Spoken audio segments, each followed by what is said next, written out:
Good morning, everyone. My name's Karen Hyde. I'm your presiding member today, and I declare the meeting open at 9:32 a.m. And in doing so, I would like to acknowledge we are hosting this meeting on the traditional land of the MODAP people of the Noongar Nation, and we acknowledge the Aboriginal people as the traditional custodians of Western Australia and pay respects to elders past and present, and the ongoing connection between people, land, waters and community. The meeting will be run in accordance with DAP Standing Orders 2024 under the Planning and Development Assessment Panel's Regulations 2011. The meeting is being recorded and live streamed on the DAP website in accordance with Regulation 42A of those regulations. Members are reminded to announce their name and title prior to speaking. Panel members may refer to technical devices throughout the meeting to assist them in considering the information before them. I'll introduce our panel members now. On screen, we have Mayor Margaret Thomas, Local Government DAP Member, City of Kalamunda, and Councillor Kathy Ritchie, Local Government DAP Member, City of Kalamunda. And to my left, Dale Page, Deputy Presiding Member, and further to my left, Andrew Howe, Specialist Member. Item 2, we have no apologies. Item 3, we have no members on leave of absence. Item 4, noting of minutes of previous meetings are available on the DAP website. For Part B, City of Kalamunda, we will be joined today by technical officers, Cardia Mariani, Regan Travers and Chris Lodge. And we also have applicants and submitters, Isabel Howe and Josh Watson from Planning Solutions and Benham Boardbar from Transcore. Could I first, as Part B, seek declarations of due consideration and confirm that all panel members have duly considered the documentation in Part B and Part B related information with a show of hands, please? Thank you very much. All have given due consideration. Move then to disclosures of interest. I've not received any disclosures of interest. Did any members have any to raise? No. Could I please just check with Mayor Thomas and Councillor Ritchie, was this matter considered at council? No. Okay, thank you. Therefore, we have no declarations to make. Moving ahead then to the item and presentations associated with it. We are considering this morning Lot 8, number 37 Stirling Crescent, and Lot 16, number 14 Hatch Court in High Wycombe for warehouses and incidental offices. We have 3 presentations this morning. I have allowed a maximum of 3 minutes each, so appreciate you draw our attention to the key matters that you wish us to consider. We have all read the written information that you have provided. I'll also note at this point that we received a written submission from Belinda Morich of Morich and Moore, which we have also considered. So first I'll turn to Josh Watson from Planning Solutions in support of the application. Over to you, Josh, when you are ready. Thank you, Presiding Member. Is it, can I have Benham go first? Benham can go first. So we have Benham from Transcore, also in support of the application. Thank you. Good morning. I have already written a submission, so I don't intend to go over the content of that. I'll just reiterate some key points, and basically that's relevant to condition 4 and 5. And its requirement that the applicant accommodate a cul-de-sac for a RAV5, which is a 36.5 meter road train, to be able to turn around within that cul-de-sac and set aside the land for it.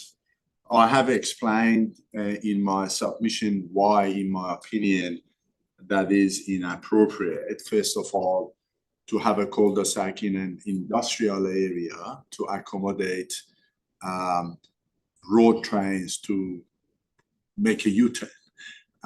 That's very unusual. In fact, I don't know, and we've been involved with many industrial development. Any industrial development that actually allows, creates a cul-de-sac for that size vehicle. Those vehicles do have difficulty making U-turns. particularly if they are loaded and depending on the type of loads that they have.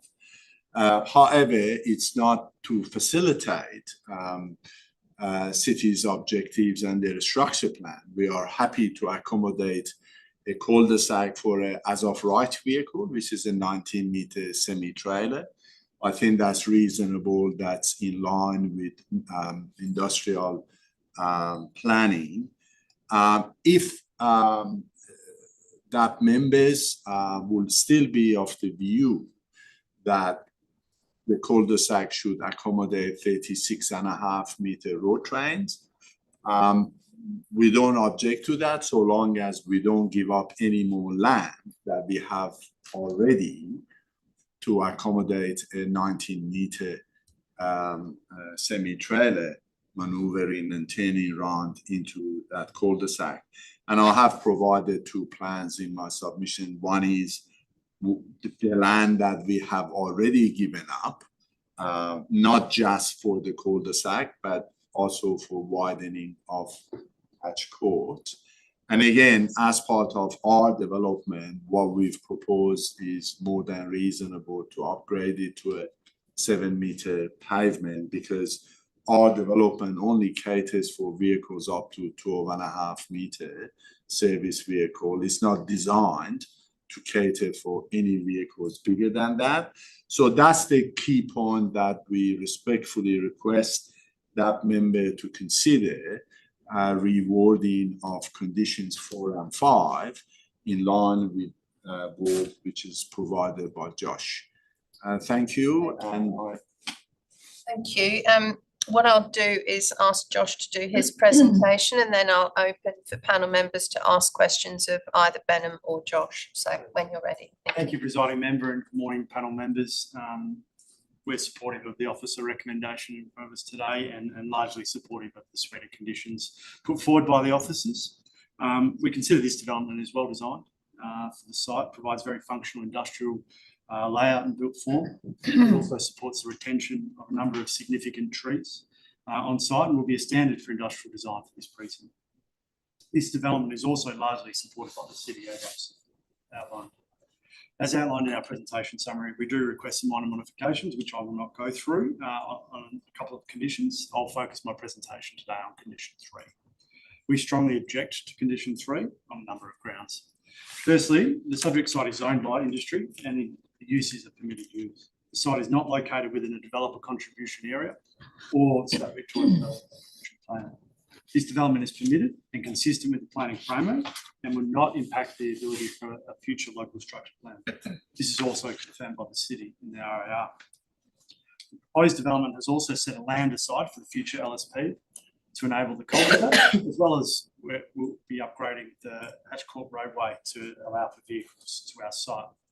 The roadway upgrade and the cul-de-sac land contribution demonstrate a needed nexus from our development, and also further demonstrate how this development is not impacting the ability for the LSP. The contributions detailed in condition 3, however, go beyond a reasonable contribution without a formalised developer contribution plan. SPP 3.6 is the guiding policy for developer contributions. The policy sets out a series of guiding principles for contributions, which include needed nexus and certainty, and the overall key principle of the beneficiary pays. These components are not being delivered if this condition was to remain. Condition 3 is not final and certain, rather the opposite. It does not give a certainty as to what our client is required to contribute. A number of key developments have already been approved in the Hatch Court precinct, which have already had the same planning framework and SPP 3.6 applied to them. Each of these approvals have not been subject to developer contributions or required to enter in a deed for future developer contributions. One of these developments was required to set aside land for a future road in a similar way we are looking to do for the cul-de-sac. We are happy to do that and acknowledge this requirement. The most recent development approval was actually a neighbouring site at 29 Stirling Crescent, and that has no developer contributions, and that was approved in December of last year, following the resolution of council to say that they were going to take on the local structure plan. The panel at that meeting, in the reasons for determination, clearly outlined that the proposal does not prejudice or impede any future structure plan for the area, noting it would be unreasonable for development to be delayed through a series of processes, which I think is very applicable with this development as well. It is clear that until a developer contribution plan is established, a clear and certain condition of development approval cannot be provided. It is also clear that precedent for all other developments issued for this precinct so far have not had developer contributions, and they've simply had to provide land for future roads where they're encumbered by that. This is what we're proposing. In closing, this development is in front of us today is a cumulative of good design and long-standing vision for the precinct. The proposed conditions that suggested modifications to them present clear, reasonable and certain conditions which demonstrate a needed nexus. The removal of condition 3 is pivotal for the successful implementation of this development. Thank you for your time and I'm happy to answer any questions. Thank you. Thank you very much. I'll refer to our panel members on screen first of all and see if they have questions of either of these presenters. Mayor Thomas, did you have any questions of the presenters? Yes. So your planners, you know that every new development requires a DCP. Why do you think that you shouldn't pay a DCP when all this city is trying to do is make good use of the land and not have so much traffic on Stirling Crescent, which has houses on the other side, for safety and good movement? Why do you think you shouldn't have to contribute to that when it's just the normal thing when there's new developments? Thank you for that question. Not every development requires a development contribution plan, just to clarify. And what we are looking at with our development, we are looking at reasonable contributions that are applicable to the development. So the provision of the land for the cul-de-sac and upgrade to the roadway reasonably relate to our development and demonstrate that our development can be consistent with a future local structure plan. We don't see that a condition can be applied that gives us clear certainty around developer contributions, and we feel that the contribution we're making as part of this development and the giving of land for that cul-de-sac is equitable to our development. Thank you. Mayor Thomas, did you have other questions? Thanks. Councillor Ritchie, did you have questions? I guess it's just a follow-up question about the same issue. The intent is to block off Hatch Court once the new road is built through. And obviously there's a cost associated with that road, and it comes down to the notion of all the people who are going to be using that new road to access Adelaide Street rather than Stirling Crescent should make some contribution toward it. And I'm not quite sure how this developer can just say, we don't think we should contribute to that road, when in fact it's going to be the only access in and out once Hatch Court is made into a cul-de-sac. So from our position is we feel that the giving of land to facilitate that road is a satisfactory contribution. Also coming back to developer contributions, this is why the developer contribution plans are prepared, so it's understood how much and how much each lot is to be provided with a contribution. That is not clear at this stage, and we are of the view that the contributions we're making through land and road upgrades are equitable in terms of the situation for development approval. In addition to that, it's clear in the state planning policy that the beneficiary, that's the intent and major principle for contributions. The actual closing of that cul-de-sac actually creates a worse outcome for our site. So it's not a beneficial outcome for us in a way either. We have direct access from into Hatch Court and into the site from Stirling Crescent. So by creating a cul-de-sac there, now we're at the head of the cul-de-sac and a long way from the entrance to that industrial crescent. So we're of the view that our contribution is satisfactory for what we're proposing, and the provision of a condition doesn't give clear certainty in relation to contributions. Thank you. Sorry, if I may add another point. Again, I reiterate that our development only requires a 12.5 meter vehicle.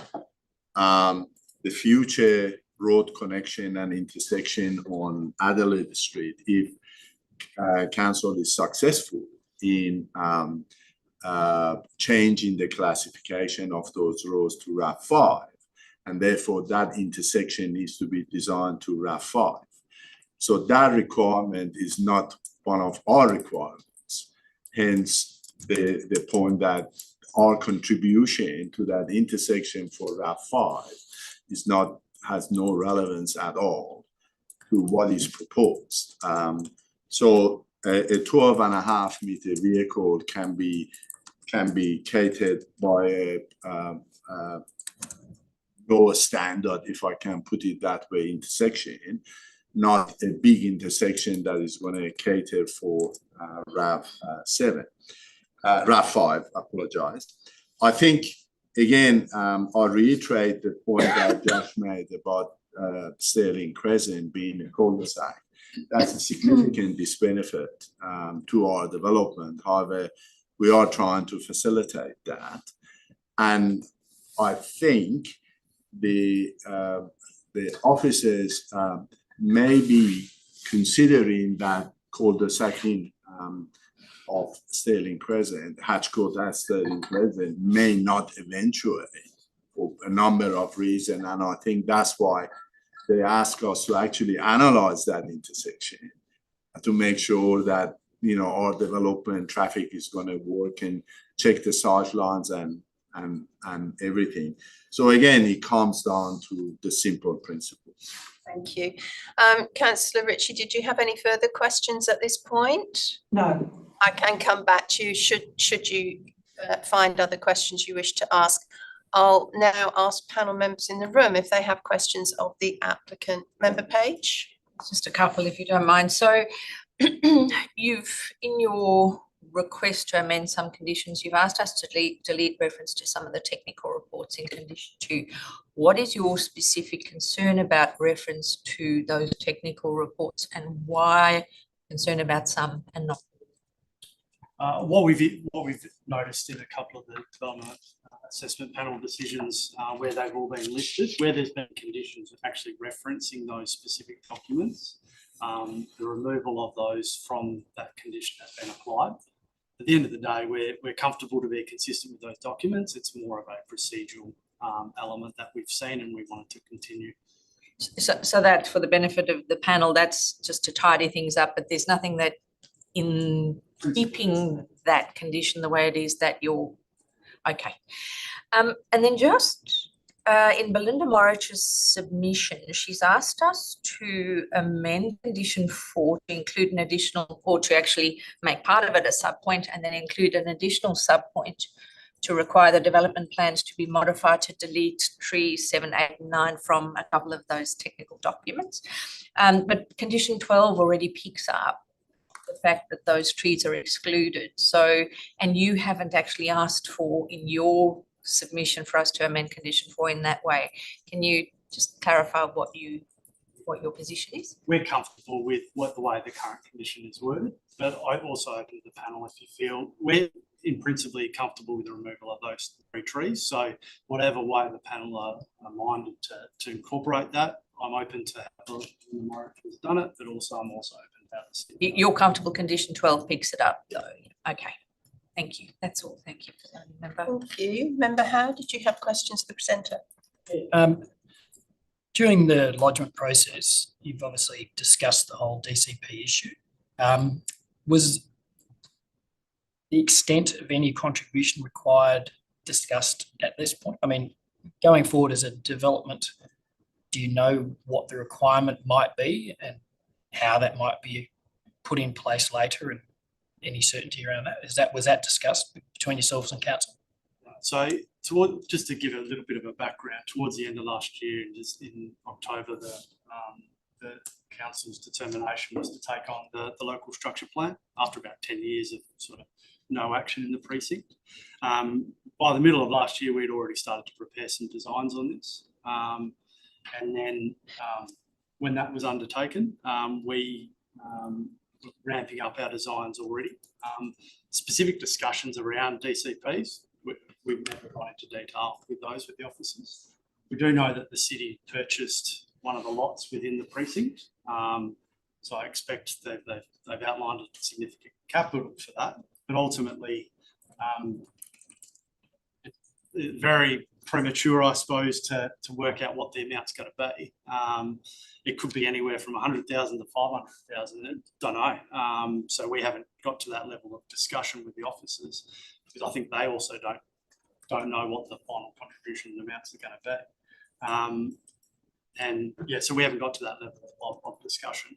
And what is equitable, knowing that the city did buy a piece of land? Are they going to then also develop that piece of land once they do provide the road and be able to sell it off? So there's a lot of variables there that are still needing to be confirmed. And we're about 9 months on from that council determination. I think the city's only just starting the local structure plan. So I do think we're still a couple of years away on being able to confirm that, which adds a bit of uncertainty, I suppose, with this development around that development. That was to be applied. I would add that probably a couple of years is optimistic, because obviously a structure plan process needs to be concluded, and all the roads and intersections and services need to be designed and costed and enable to the contribution scheme to take shape, and everybody knows what their contribution is based on that. So I would say that probably it's going to be even longer than 2 years till any reality is clear. Thank you.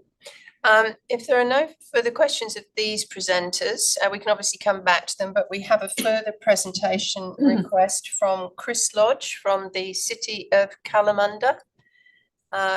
Chris, are you in the room there? No, Chris is joining us online. There we are. Can you hear us and see us all right, Chris? I can. Thank you very much. Thank you. So I've allowed you 3 minutes for your presentation. If you can, we have read the material that you submitted to us. So if you could stick to the salient points, thank you. Thank you very much. I speak as a representative of a landowner in the precinct, the council of lot 1323 Hatch Court, which is a property on the northern side of the end of the current cul-de-sac of Hatch Court and High Wycombe.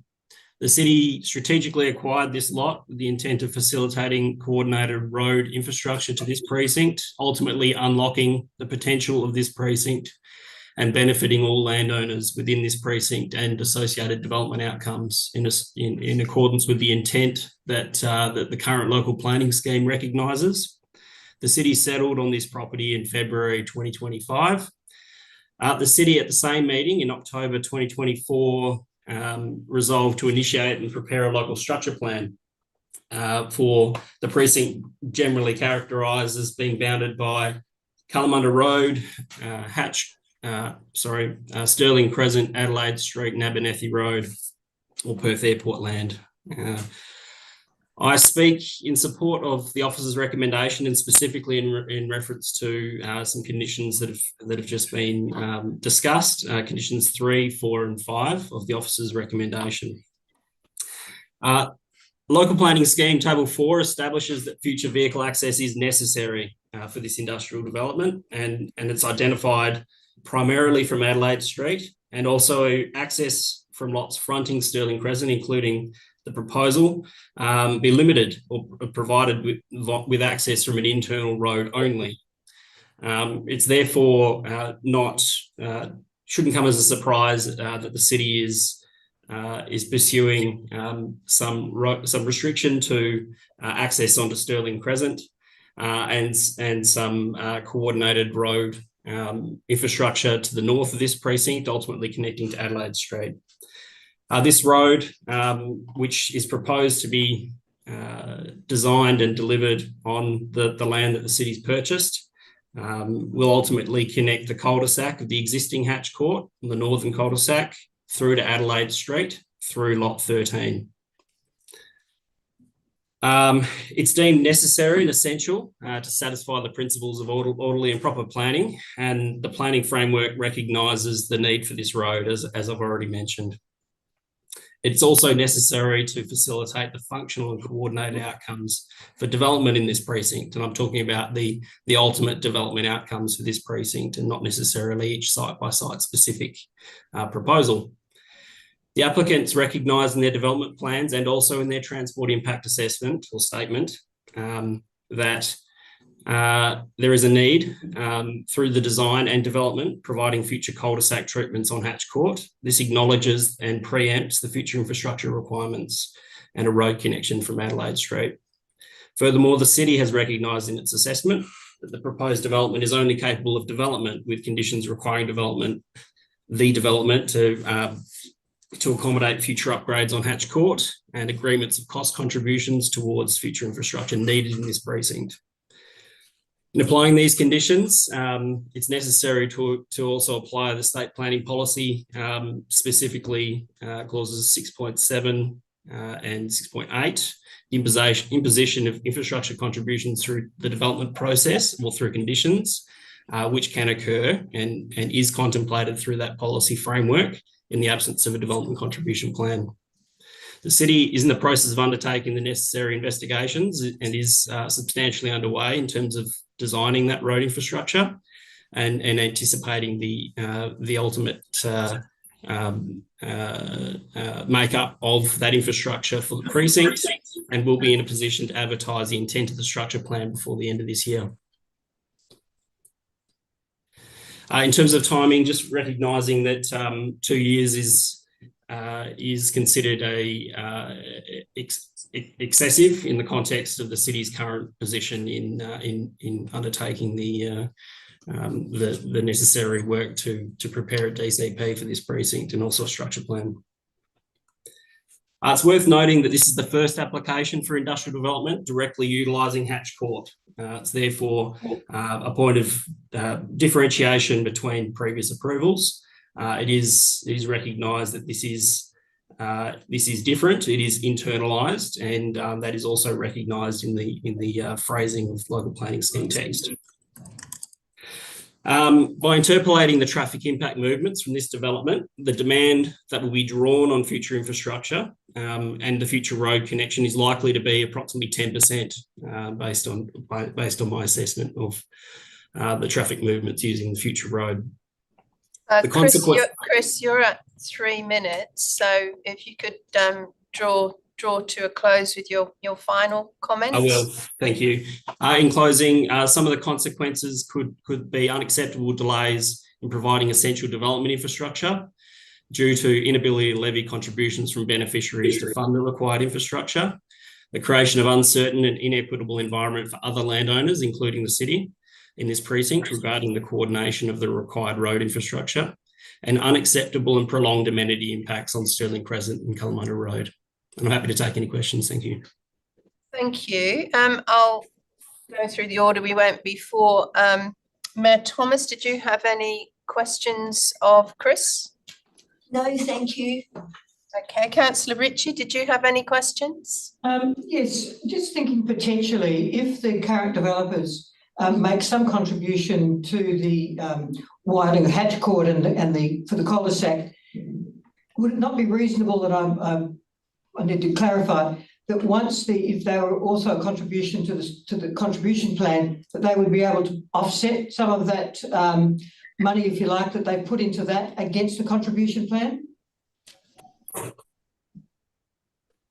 Through the chair, condition 3 requires the entry into a legally binding agreement, which could and would reasonably include in-kind contributions, as you referenced. So the use of land or associated works for the purposes of creating a contribution towards the ultimate access solution in this precinct. Did you have any further questions, Councillor Ritchie? No, that's all. Thank you. Thank you. Panel members in the room, Member Page. Yes, please. Chris, you've said that you're acting on behalf of the city as a landowner in the precinct. Can I just, are you an employee of the city? I am, yes. I'm the manager of strategic planning and property, so I'm representing the city's property interests today. Okay, as opposed to the assessing officer. Okay, so if I've got questions about the DCP, and am I directing that to city staff more broadly or to yourself? If it relates to the property specifically, then to myself, but to DCP outcomes, I would suggest going through to Regan. All right.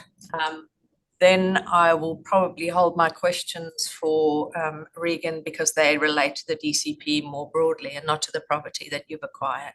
Okay, thank you. Member Howe, did you have questions of the officer just presenting? No, thank you. Okay.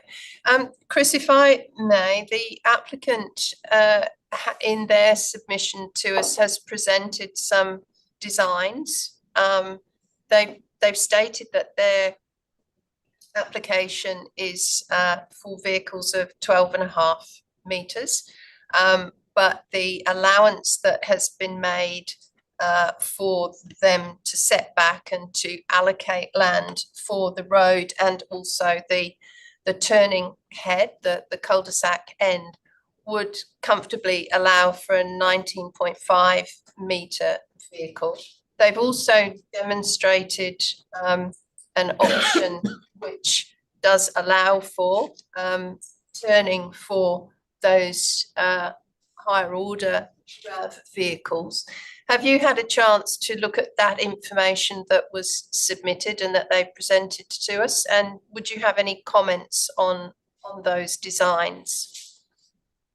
I am not specifically aware of the 12.5 metre designs. However, I'm aware of the conditions and reference to RAV networks. I can say that the city is preparing to continue the RAV network into this precinct, and any standard that doesn't accommodate that could prejudice the ultimate outcomes of this precinct.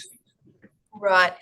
Just as a follow-up, the idea of roads for RAV vehicles, that's obviously another set of approvals that the city would have to go through with main roads. What's your estimate of time frame for that? And you know, sometimes these things are successful, sometimes they're not successful from main roads considerations. What would your comment be in that respect? The main roads approval process only occurs once the infrastructure is in place and delivered. So ultimately, the road needs to be upgraded to the standard necessary. In a geometrical sense, in a I guess a standard of provision, including the carrying capacity of the road, so in terms of the delivery of road infrastructure through the city's land, the city's anticipating that is likely to be a 2-year program.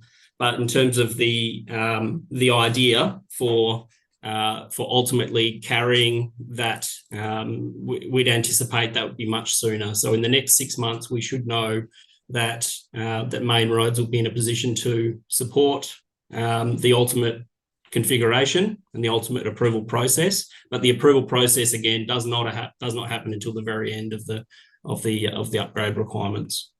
Right, thank you for that. We can obviously come back to the presenters should we need to, but if there are no further questions at this point, what we will do is go to the local government officers, Kadia Mariani and Regan Travers, for other questions that the panel may have.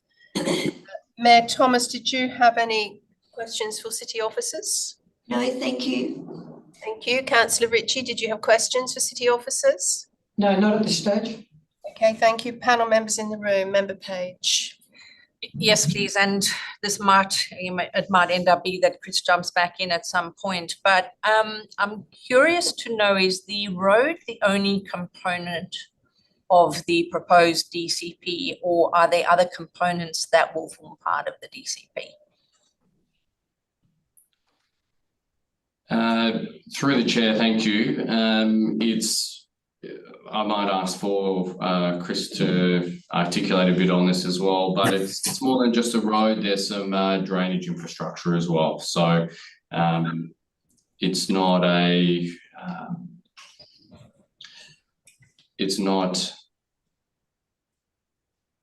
that multifaceted. It's not in terms of complication, it's not a 10 out of 10 complicated DCP, I don't think.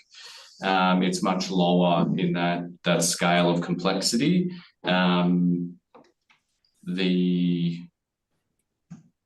Dealing with the road is the main concern, and secondary to that is drainage. There is a historical watercourse and some wetlands in that general area, which has changed quite significantly over time, but that's the other key element to be addressed. I'll defer to Chris if he's got anything to add. Well, I might just add as a follow-up, and if Chris wants to add, he can add. Do you have any idea at this point of what the total cost of the DCP will be and what the apportionment between the different landowners will be? Through the chair, in the approvals business unit, we don't have that information available yet, but the property team is working through that. I'm not sure if they can provide an exact number yet. So Chris, are you able to answer that question? Yeah, absolutely. So I can say that the city's purchased the land. Not all of that will be ultimately utilised for road purposes. I can confirm Regan's commentary around the management of a drainage watercourse through the precinct needs to be managed. Does not affect directly this site. I understand a majority of water management is being contained in this regard for the proposal. In terms of the road construction and the land associated with the future road construction, we're currently anticipating approximately $5 million for this precinct, which is currently not funded through any formal decision of council, and nor is there at this stage an expectation that the council will fully cover the cost of that. In terms of the apportionment across the precinct, the city's traditionally applied a simple but effective equal apportionment across a precinct. Preliminary numbers are indicating that that is approximately up to $40 a square metre for future development outcomes based on current value of money. Thank you. So does that methodology that you are talking about there, does that align with the state planning policy on developmental contributions and the methodology in that policy? The city, yes, the city has a current DCP that operates under that framework in accordance with that framework. Okay. And in order for that DCP to be active, it's got to be embedded in your scheme and so on. We talked timing earlier, but I didn't get a good sense of when would you be in a point that amendment to the scheme is gazetted and ready to go? We're anticipating a 9-month program for the structure plan. We'll be looking for the last 3 months of that structure. So once it's advertised and reaching a point of being more seriously entertained. So this is in approximately 6 months from now. We're anticipating that we will be in a position to initiate that scheme amendment for public advertising. And then that would take what, another year? And then it goes through the normal process, usually 12 months for a scheme amendment process, yes. So you're potentially looking at 2 to 3 years before your final DCP is bedded down? 18 months to 2 years, yes. Okay, so I'm just curious then, if that is the case, I mean, you cannot be certain about what the cost apportionment will be until that's embedded in your scheme, is that correct? That's correct. Okay, so then condition 3 talks about prior to lodgement of a building permit, there needs to be a legally binding agreement to make a contribution. So what will the deed say? I'd have to refer back to Regan on that. I'm just to assist with the answer, if you're not going to know for absolute certain for another couple of years at best what the cost apportionment would be to this landowner, but you're asking for a legal agreement prior to a building permit to lock them into something, what would that deed seek to include? Usually the deed, and we've got pre-funding agreements that have been applied previously, usually for scheme amendments that have been initiated. Usually it will outline the infrastructure requirements. It will outline the cost based on the latest and best information at the time of entering into that deed. And it will also outline a forecast point in time at which the ultimate credit or contribution is settled. And usually that's at a point in time where that becomes certain. So it requires the applicant to enter into a process where you understand what the current expectations are for that cost, but then also acknowledge that there is a future point in time that the settlement of that contribution is dealt with. Okay, thank you. Look, the applicant contends, and this was dealt with partially in a response that was provided before, the applicant contends that 3 other sites in the area have been granted DAs without the need for the contribution, and you made a comment that their circumstances were a little bit different. So would these other sites need to take, once the cul-de-sac's in place, would these other sites need to take access of the proposed new road connection? Through the chair, that's probably one for me. No, my understanding is all of the other developments have access of other roads. Whilst it was the city's request on this one that access not be taken from Stirling and the applicant's taken that on board, that does mean that this will be the only one on Hatch Court so far. So that's a key difference, a distinguishing factor compared to the other applications. I think the other distinguishing factor for me is that we know a lot more in terms of the progress of the structure plan and the DCP than we did at the time those other applications were considered. But I will flag as well that whilst the panel did approve those other applications, the city has consistently raised this matter, and consistency of the developments with the scheme provisions, which specifically foreshadow 1, a structure plan, and 2, access being redirected away from Stirling Crescent. That has been consistent feedback the city has provided the panel. Okay, thank you. I'm just trying to understand, so there is a desire for Hatch Court to be a cul-de-sac so that access of Stirling is prevented.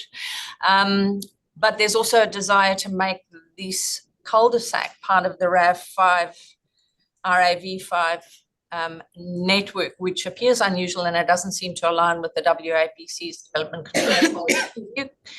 Can you just give me some brief commentary on why you feel you need this cul-de-sac to be part of the RAV5 network?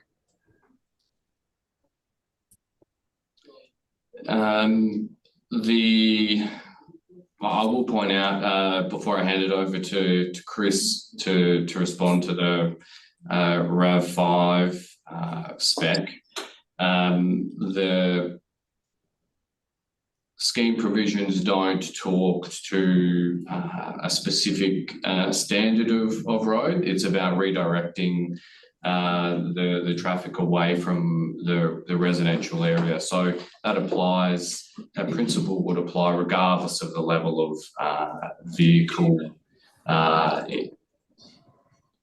into that or moving through that light industrial area. Chris, do you have a comment on the RAV5 classification? Yeah, I'm happy to talk to that. So just noting that Hatch Court has, 8 or 9 industrial, 1 hectare industrial properties fronting onto it. It's in the immediate vicinity of the Hazelmere Enterprise strategic employment area. It's within 1 kilometre of the future Great Eastern Highway bypass. It is acknowledged that it's a constrained environment. It has a strong interface with future urban land uses. surrounded to some extent by sensitive land uses. There are constraints associated with this, and the scheme recognises that by highlighting access onto Adelaide Street, which will ultimately be a RAV network road, has been designed as such. It would be a gross underutilisation of strategic employment land in the context of its location and proximity to the regional road network to not contemplate the use of RAV vehicles for these sites, notwithstanding the applicant's intentions. Okay, so the applicant has responded to your request for for consideration of RAV5 movement in this cul-de-sac, and they've come back with a concept design to show that the land they're giving up willingly is capable of accommodating a design to allow that turning movement. Are you comfortable that the land they're giving up will accommodate RAV5 movement if you are successful in getting it into this cul-de-sac at all? Have your engineers had a chance to look at that design, and does it work? Through the chair, the city's engineers were only able to review the as provided development drawings, and the feedback we received is that there were likely to be issues accommodating the RAV5 turn, and that's the basis of the conditions. So we haven't been able to get that feedback on the updated drawings, but the intent of the conditions is just to facilitate that RAV5 that we're looking for. So if those drawings, and I believe we have the applicant's traffic expert in the room, if that gets the RAV5 done in a fashion that's equitable to the landowners in that area and isn't pushing the requirement out on land not part of this development application, then that may be appropriate. So I just want to round that out. I think we've confirmed from the traffic expert in the room, who I believe designed that turning circle within that cul-de-sac hedge, that it can accommodate RAV5. So if that's the case, and we therefore assume that the land currently being given up can accommodate RAV5 in the future when it's designed, why would condition 4 then be required? If it's able to be demonstrated that what the current situation is can accommodate RAV5. Thank you. That's understood. The feedback the planning officers have received from our internal traffic staff is that, I'm sorry to repeat myself, but they weren't convinced that that was possible. So I'm unsure in terms of the difference between the two opinions. It's not my area of expertise, but that's why that condition 4 is there. My view would be that if the applicant's traffic expert is certain that the RAV5 could be accommodated within the land that they've shown on the development plans, then there would be no issue retaining that condition, and it would be easily addressed. Madam Presiding Member, could I see confirmation? Yes, I think so, because we've asked the question about 2 or 3 times already of the officers. Benham, would you like to comment on this discussion matter, please? Certainly. It's acknowledged that the city is trying to get RAV5 into the precinct, even though none of the surrounding roads are classified as RAV5. So it's odd to me why RAV5 has been picked up, but that's another point. It's also acknowledged that there are industrial lots that may in the future, if the road network are classified at RAV5, patch cord need to facilitate that. That's a different point to design a cul-de-sac for RAV5. If the roads and intersection internally to the industrial subdivision allows for RAV5 and provides access to each lot, why would the RAV5 would need to turn around within the cul-de-sac? That's our issue with the logic of designing the cul-de-sac for RAV5, notwithstanding that it's not recommended. Now, what we have said is that we are happy to facilitate city's objective to make Hatch Court a cul-de-sac at Sterling Crescent, even though it's to a significant disbenefit to this development, and we are allowed to give up land. So what is a normal industry design standards to design the cul-de-sac for as of right vehicles, but we are not prepared to give up any land. So if Any more land? any more land than what we have already given up, because So just to cut through, just to go to the design that you presented.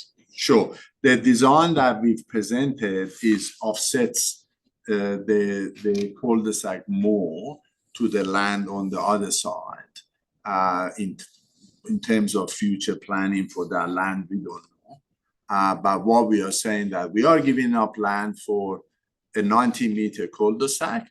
If in the future the RAV5 cul-de-sac is approved, which I personally doubted, then the land needs to be taken in future from the extra land needs to be taken in the future from the other property.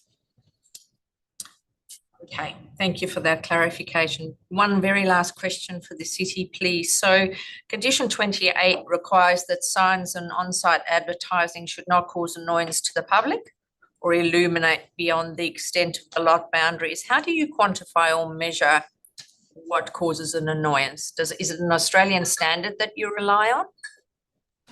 Through the chair, yes, there is an Australian standard. There's also the position statement of the Planning Commission regarding dark sky astrotourism, which is a rare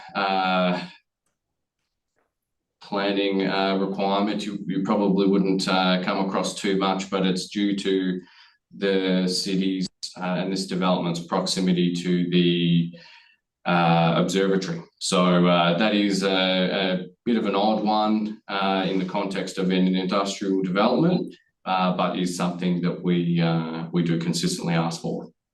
Thank you. Member Howe, did you have questions of your city officers? Yeah, just go back a bit to this RAV5 thing.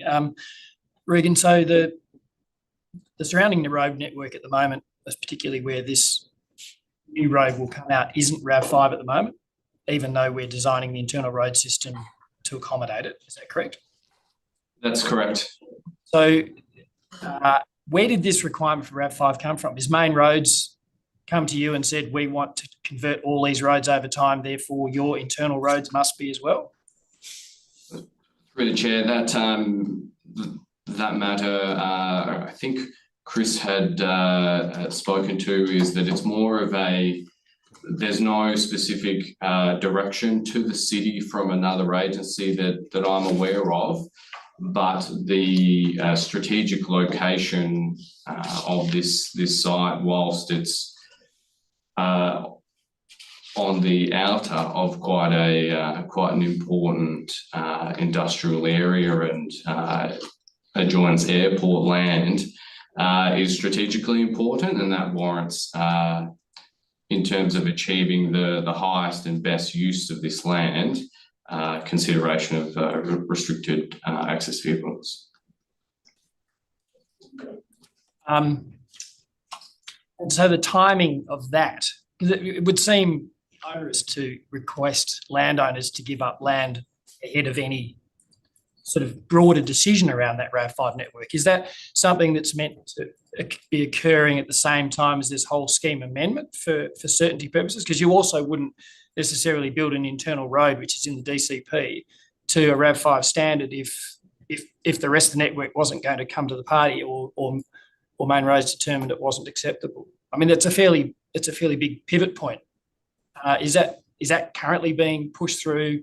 I mean, the DCP, you can manage that. That's your process in consultation with the Commission, but the RAV5 network sits outside of that. And I think Councilmember Hyde referred to the timing of and success of these things. So not only is the DCP uncertain and the cost and the timing of that for this applicant, but we're also potentially putting costs into that DCP about a network that currently Main Roads haven't asked for. So is that correct in what I'm saying? Through the chair, yes, I think that's a fair summary. In terms of the level of certainty, the documents that we might like to be there to inform this a decision on a planning application like this, we don't have, but are progressing towards. The thing we do have is a clear indication in our planning scheme that there's an intent to get industrial traffic off Stirling Crescent through an internal road connecting Hatch Court through to Adelaide Street. So that's what we do have. But yes, I acknowledge that the things we might like to be there are not there. Have any other landowners requested that you have this upgraded road system within the precinct? I'm not aware of the city undertaking that consultation. That might be a question for Chris to confirm whether the landowners have requested that upgrade. Certainly the handful of applications we've dealt with have been for as of right vehicles, unless they were on Adelaide Street though. Chris, did you want to respond? Yeah, sorry, thank you. No, we've had a number of meetings with landowners who are still very much in there, utilising their land for lifestyle purposes and haven't progressed to a point where they fully understand their needs for redevelopment or transferred that to future industrial operators. We know that industrial operators in the precinct are asking for a higher order of accessibility, and just noting that while it may not be currently classified in the precinct, I know the City of Swan immediately north of this precinct are developing restricted access vehicle capable roads, and will ultimately be taking it through that approval process. Thank you. Any further questions, member? No. I just have one for the officers regarding Belinda Morich's request around the deletion of trees 7, 8 and 9 from the plans, and her suggestion of an addendum to condition 4 to add 4B. Could you please comment on that and at the same time explain why you believe condition 12, which Belinda Morich also refers to, provides the level of certainty that if there were no amendment, as she suggests, to condition 4, that condition 12 provides the certainty around the removal of those trees. Indeed, was it a factor of the city's assessment, as Belinda Morich seems to suggest, please? Through the chair, thank you.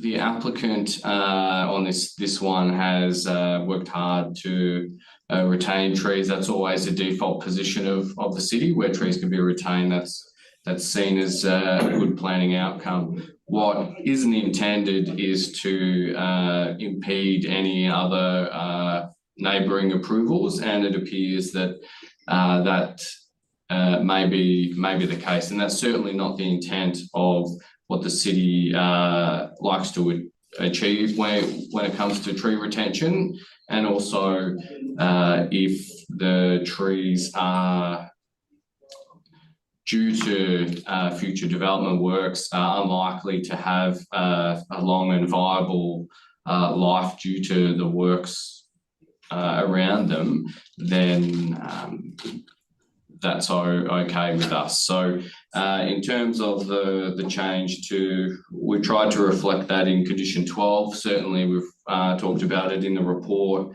that the intent is not to fetter the approvals on other lands. So we would be working, I think the conditions are okay, but if in doubt, the city would be working with both landowners to make sure they can achieve their approvals if they were to obtain them, and not hold up that because there was a bit of awkwardness about a condition about a tree being retained.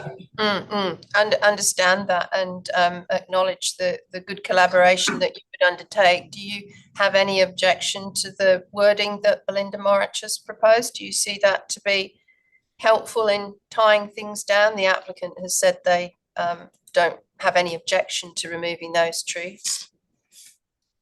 No objection from the city.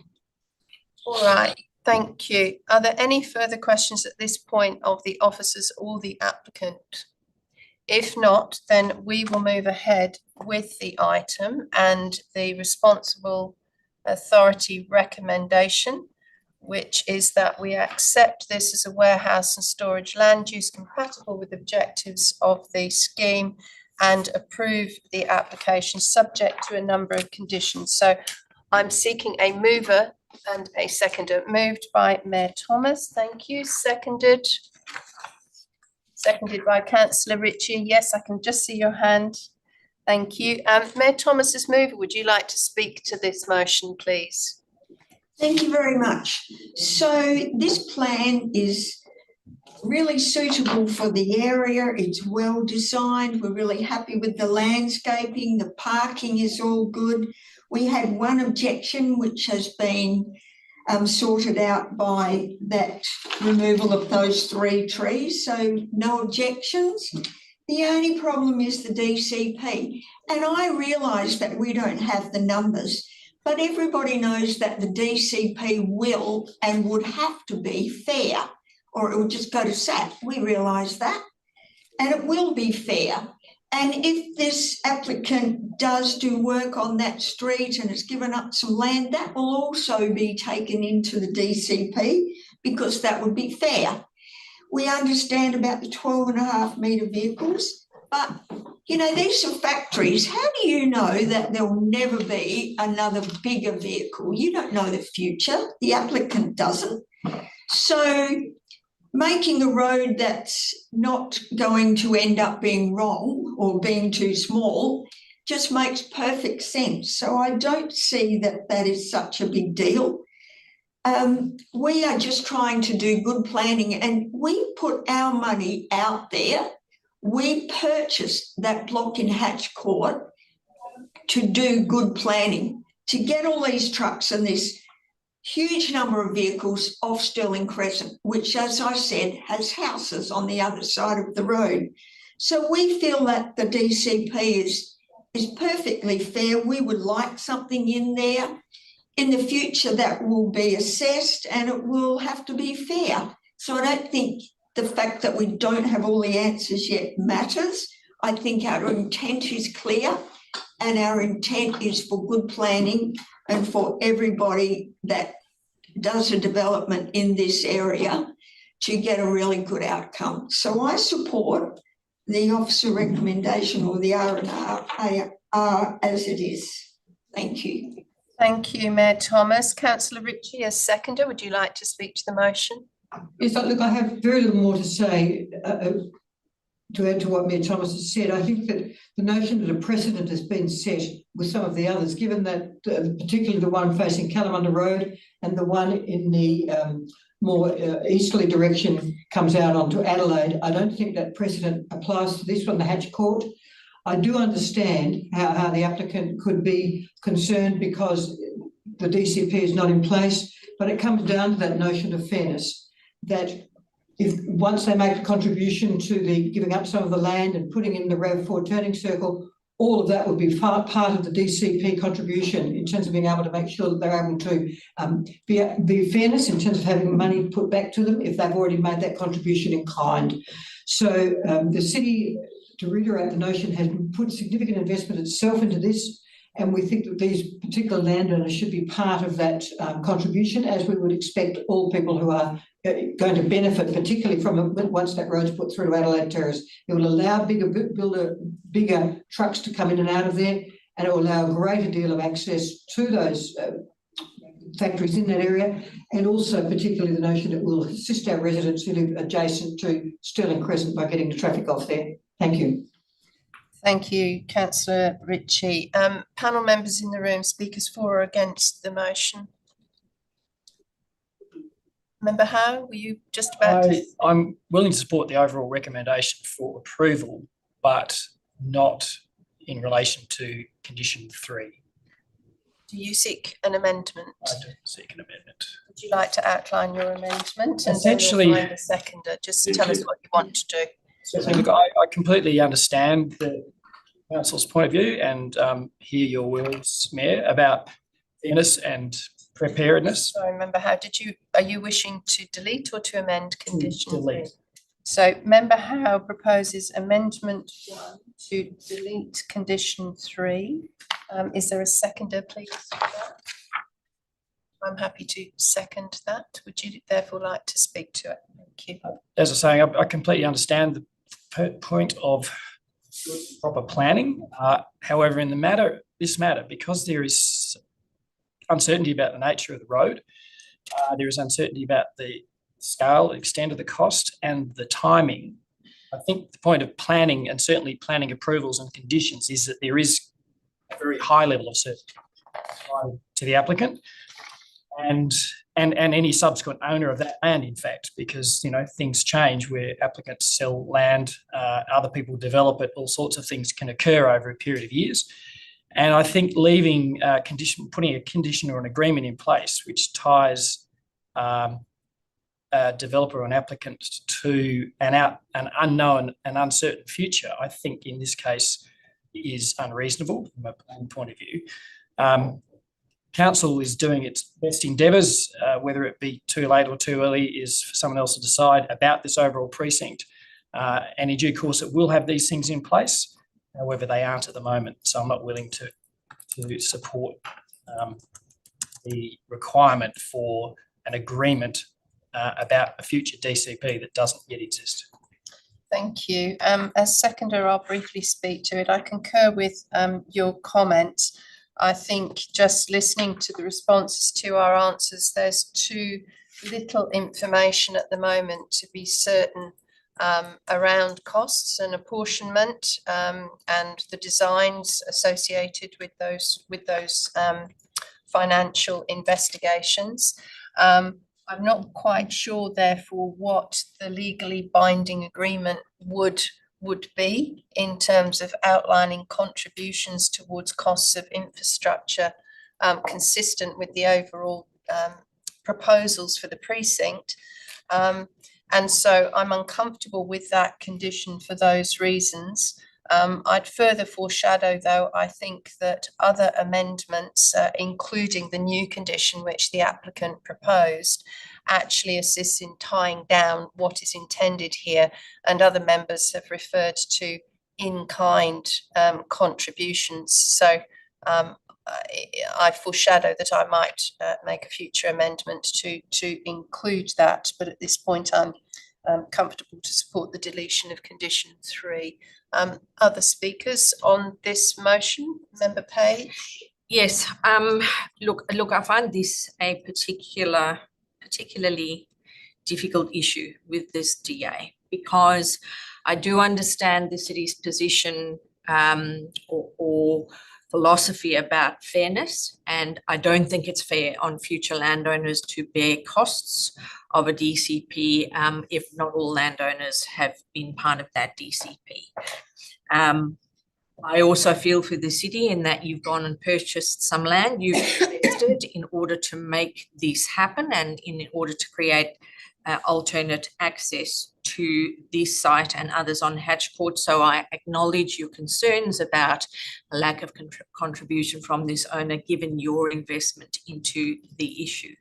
I also take into account the fact that any DCP you create will be consulted on. So all landowners, including this one, if they were to be forced into a legal agreement at this point, would have the ability to comment on the components of that DCP as affect them down the track. So those things are in my mind, on one side of the argument, leaning towards retention of condition 3. However, our role as planning decision makers is to impose conditions which are clear and certain, and that's what I'm struggling with here. I don't have enough from today's questions and from the information that's been provided that there's enough clarity about exactly what that DCP will include, what it will cost, what the apportionment will be, and when it will be finalised. And I do think that 18 months is very ambitious, and I doubt it'll be done by then. So to ask an applicant to enter into a legal agreement before they can get a building permit about the need to contribute to a DCP, that's why I asked the questions about, well, what will that agreement say?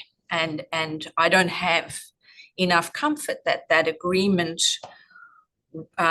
gives me the certainty about imposing that condition. I don't actually know what we would be asking of this applicant by imposing a condition to enter into that legal agreement. And that concerns me. I just don't think that's a responsible decision to make. So I will support the deletion of condition 3 in this instance, but I acknowledge the issues that the city is facing in this regard. So it's a difficult decision to make, but just in this case, I will support the deletion of the condition. Thank you, Member Page. Other speakers on this amendment? Mayor Thomas or Councillor Ritchie, did you wish to speak on this amendment?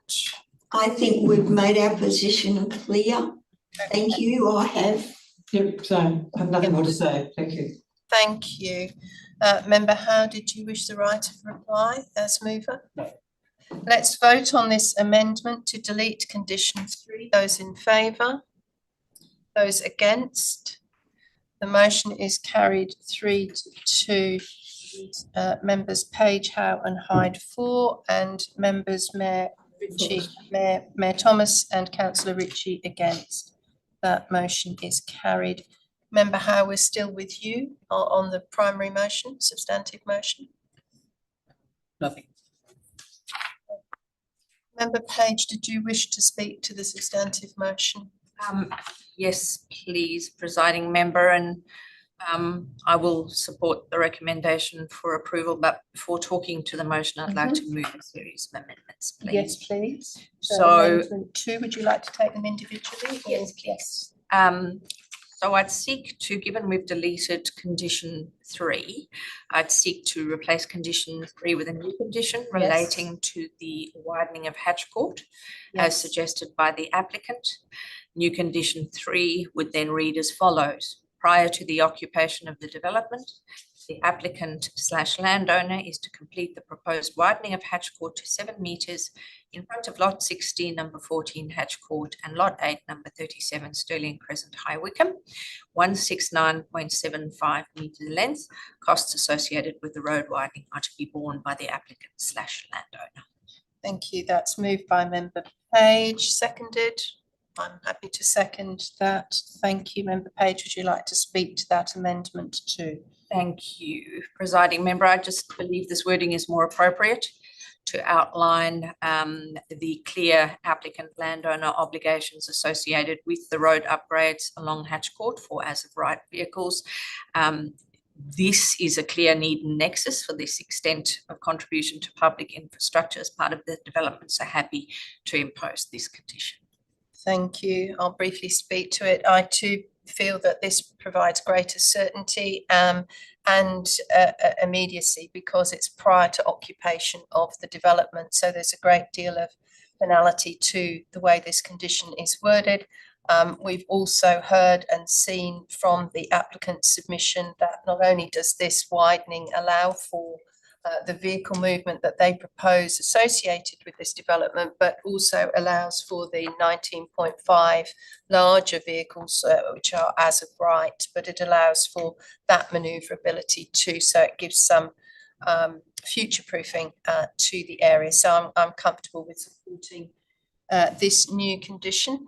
Other speakers on the new condition proposed? There are no other speakers. Did you wish to say anything further? Let us vote on Amendment 2 to put in new condition 3. Those in favour?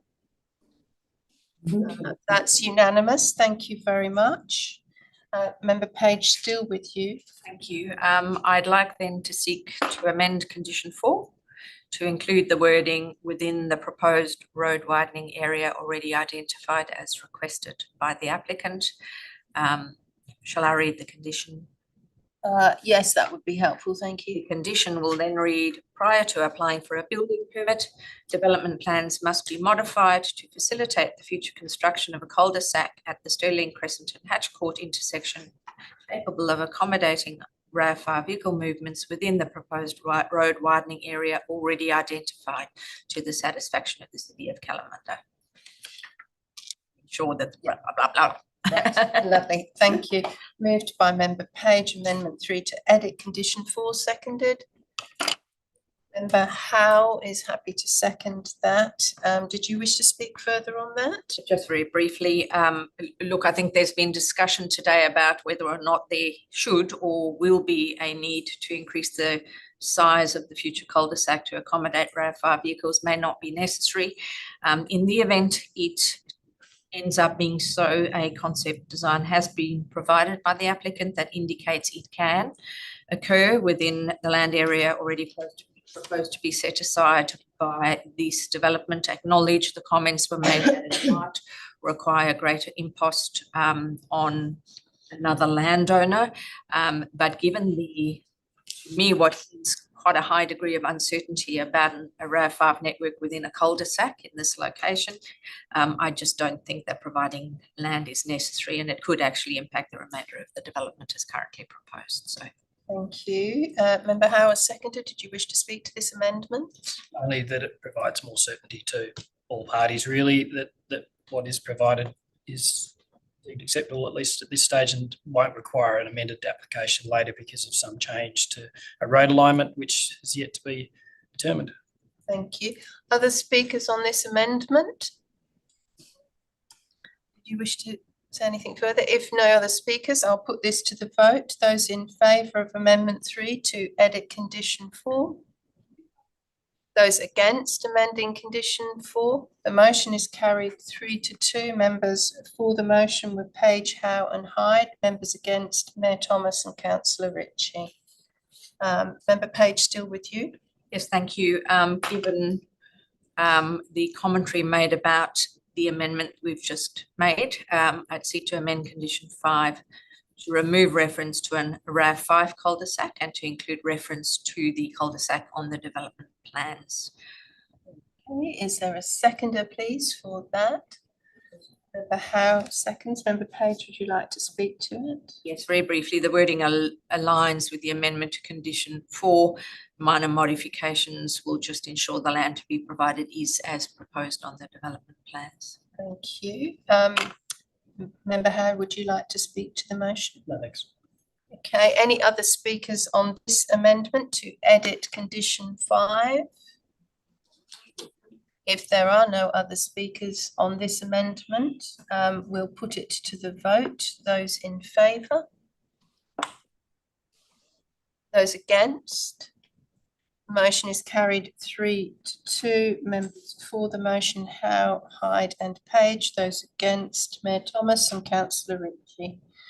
Still with you, Member Page. Thank you. I seek to delete Condition 11, which relates to external finishes and materials, as it's a duplicate of Condition 15. Okay, Is there a seconder for that, please? Member Howe seconds. Would you like to speak to that? Nothing other than it's just a duplicate, so. Thank you, Member Howe. Did you wish to speak? I think Other speakers on that amendment? If not, we'll put that to the vote. Those in favour? Those against? The motion is carried 3-2. Members for the motion, Hyde, Howe and Page. Those against, Councillor Ritchie and Mayor Thomas. Still with you, Member Page. Just one last minor amendment. I'd like to amend condition 15 to add the words unless otherwise approved by the City of Kalamunda at the end of the condition.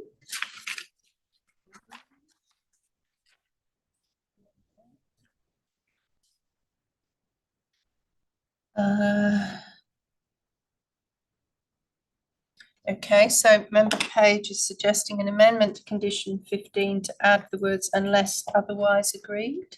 Yes, unless otherwise approved. Otherwise approved. Okay, is there a seconder for that? Member Howe seconds that. Would you like to speak to it? Yes, thank you, presiding member. So support this condition, but just note that the end of the condition says that once the colour schemes and materials have been implemented, they must be maintained for the duration of the development. And I'm just mindful 10 years down the line, there might be upgrades or maintenance necessary, and perhaps the exact same materials or finishes aren't available, and so there might need to be substitutions. This just ensures that those substitutions or deviations from the approved schedule can occur, but they would need to be with the approval of the City of Kalamunda. Thank you. Member Howe, did you wish to speak to this amendment? no, thank you. Other speakers on this amendment? If not, we'll put this to the vote. Those in favour? That's a unanimous decision. Thank you. Still with you. Thank you. No more amendments from me, presiding member. Just speak to the substantive, if I may.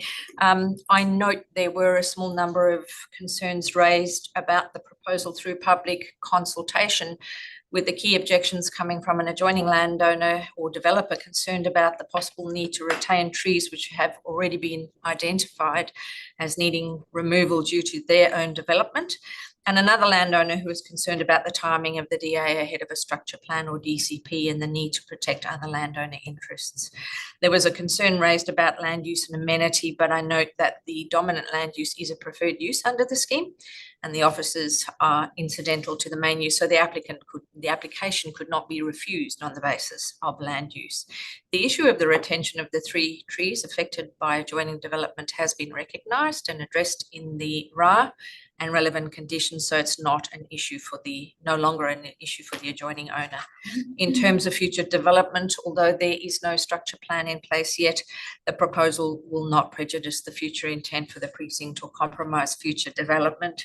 It aligns with the relevant scheme provisions for the light industry zone, including parking requirements, which are quite often an issue for developments like this. Most on-site trees are being retained, and there will be significant additional planting, which in conjunction with the large setbacks proposed will enhance the streetscape and protect adjoining residential amenity. The city's design review panel largely supported the proposal, and any issues or potential improvements identified by the panel have been responded to in the RA or via design changes. The land has also been set aside in the design of the development and will be ceded free of cost for future road upgrades and construction of a cul-de-sac head to prevent through traffic to Stirling Crescent as per the city's wishes. So aside from payment of development contributions, which we have agreed are unreasonable for this development for the reasons already discussed, this development ticks all the other boxes for me, so happy to support. Thank you. I will speak to the substantive motion, but before I do, I have one further amendment to make, and that would be to condition 5, which would be to place the A before the words facilitate the future construction and after planning scheme number 3 of that section A, and introduce a new B clause which would really delete the trees identified in the arboricultural impact assessment report as trees 7, 8 and 9 from site plan reference, future site plan reference and landscaping plan reference. That's moved by me as an Just check, presiding member, are you talking Yes. about 5 or 4? Oh, 4, pardon me. Thank you, Deputy Presiding Member. Condition 4. Thank you. I'm happy to second. That's moved by me and seconded by Member Page. Just very briefly, I know that the officers have suggested that they work collaboratively, and I do respect that they do that. I think this just provides a level of certainty around which trees we're talking about, clearly identifies the plans that we're talking about. Neither applicant nor city have any objection to this moving forward. And if it, for whatever reason, takes some time to get this development on the ground, you know, we have clarity here. Whilst the members involved at the moment may change, we have certainty through the conditions. Member Page is seconded. Did you wish to speak to that? Nothing further to add, thank you. Any other speakers on this amendment? If not, I'll put it to the vote. Those in favour?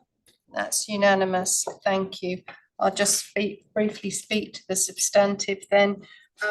I do support this development, and I do, in doing so, acknowledge its suitability as a P use for the 11 warehouses, and also acknowledge that the associated offices are incidental to the primary warehouse use, and that being so suitable for the light industrial area. Noting the context of the residential area and the traditional nature of this industrial estate, I commend the applicant on the landscape proposals, which seek to retain a large number of trees and also introduce a significant number of new trees to provide a softer green interface to the adjacent land uses, and also to offset the scale of the industrial development. I too note that there was fairly limited community response, and I think we've dealt with the primary objection through amendments that have been made. Certainly the design and the supporting infrastructure appears to, from my assessment and that of the officers, comply with the development and the site requirements set out in the scheme, and certainly was supported through the design review panel review. The planning framework for this area is still somewhat in its infancy, and therefore I'm comfortable that we have made the changes that we have made, but I think there is definitely certainty now around what setbacks, what contributions at this point to implementing a wider road and contributing the land and those requirements to be undertaken at the cost and through the implementation of the applicant. And I believe that's demonstrated a clear need and nexus against those planning conditions. So with that, I'm happy to support and therefore would return to Mayor Thomas as the mover for right of reply and to close debate.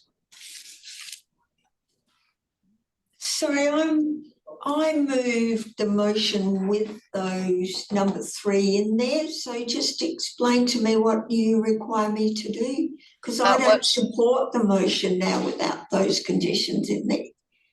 Okay, so we haven't yet voted on the substantive motion, Mayor Thomas. So the vote is still open to you to vote whichever way you choose.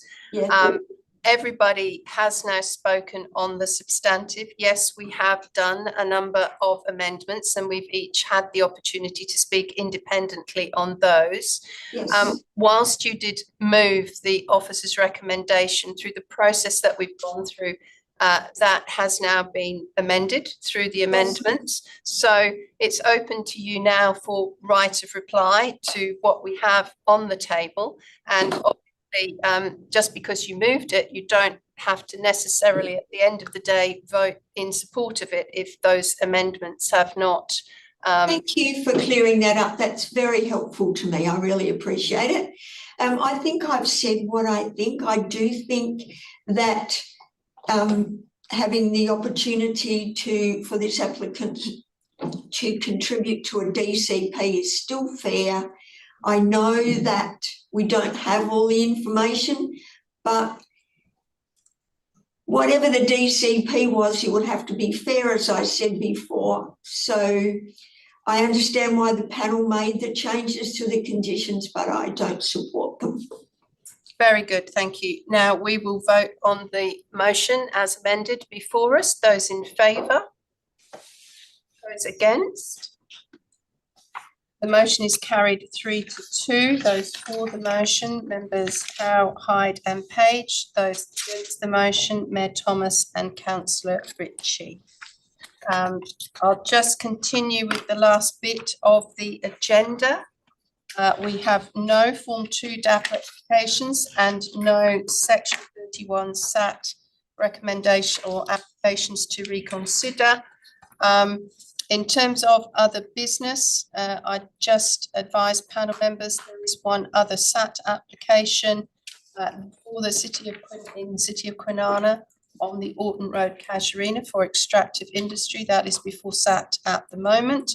I will then move to close the meeting. I would like to thank Mayor Thomas and Councillor Ritchie and the other panel members for their contributions today. Thank City staff and the applicants for their attendance and response to questions. Thanks Secretariat for their support, and close the meeting at 2 minutes after 11 a.m. Thank you. At least they acknowledged why we put it there and understood it.